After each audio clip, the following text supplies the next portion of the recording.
A ver, ¿puede el placer, eso que buscamos para sentirnos bien, llegar a romper el alma? Suena fuerte, ¿no?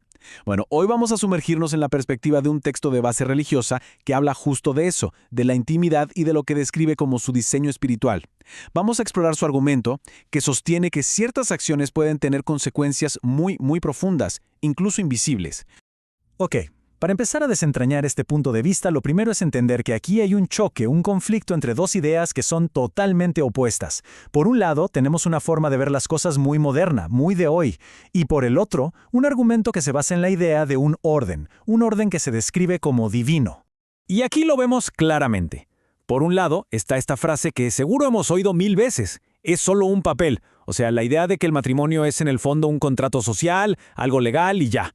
Pero del otro lado, el texto que analizamos dice, no es un papel, es un orden. Y con orden se refiere a algo muy distinto, a una estructura que se considera sagrada, con un propósito ya establecido. Bien, entonces, ¿cómo se construye todo este argumento? A ver, se apoya en 3 ideas clave, 3 pilares fundamentales que tienen que ver con nuestro cuerpo y con el deseo mismo. El punto de partida es este. El cuerpo físico es sagrado. No se le ve como, como un simple vehículo para el alma, para nada. La premisa es que fue creado con una santidad que le es propia, que es parte de su esencia. Y sobre esa misma base, el texto aclara algo súper importante. El deseo en sí mismo no es algo malo. Al contrario, se considera que tiene un origen divino, que es una parte fundamental de cómo fuimos creados. Pero aquí viene el giro. El punto crucial del argumento es este. El problema no es el deseo. El problema, según esta visión, surge cuando ese deseo se vive fuera del diseño para el que fue pensado. O sea que el contexto lo es todo. Es lo que define si el resultado es bueno o si termina convirtiéndose en una herida. Y justo aquí, el tono del argumento cambia. Se vuelve mucho más directo, más contundente. Presenta una advertencia muy específica, que es, en realidad, el corazón de todo el mensaje. El mandato central es este, tomado directamente de las Escrituras: huid de la fornicación. Y hay que poner mucha atención a esa primera palabra, huid, porque resulta ser la clave para entender todo lo que sigue.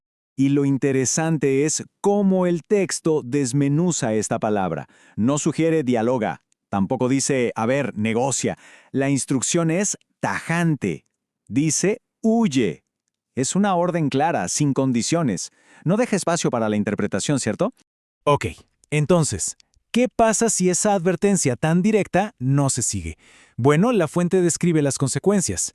Y no habla de algo externo o visible, habla de un daño interno, profundo, espiritual.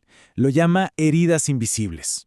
La idea central es que cada unión que ocurre fuera de ese pacto, de ese diseño, deja marcas que no se ven pero que quedan en el alma. Son como secuelas internas que, según se plantea, pueden perdurar muchísimo tiempo. Y el texto es muy específico sobre cuáles son esas heridas. Habla de 3 principales: corazones heridos, dignidades rotas y una fe que se debilita. Es interesante notar que el enfoque no está en problemas sociales, sino en un daño que es puramente interno, muy profundo. Todo este daño interno, al final, lleva a un estado que el texto describe como una vida dividida. ¿Qué significa eso? Imaginen esto. Una persona que intenta orar o cantar con devoción, pero por dentro siente como una disonancia, un conflicto, una conciencia que simplemente no está tranquila. Y claro, este conflicto interno, esta vida dividida, no se queda solo en el plano espiritual. Según esta perspectiva, es algo que se expande y termina afectando a la persona por completo, en todas sus áreas. Aquí la conexión que se hace es muy directa. Se plantea que cuando el alma pierde su paz, la mente comienza a desgastarse. Es como si esa angustia espiritual se filtrara, por así decirlo, y empezara a afectar directamente el bienestar mental. Y finalmente, vemos cómo ese impacto se ramifica a áreas que son, fundamentales para cualquier persona. Afecta la autoestima, la forma en que uno se ve a sí mismo.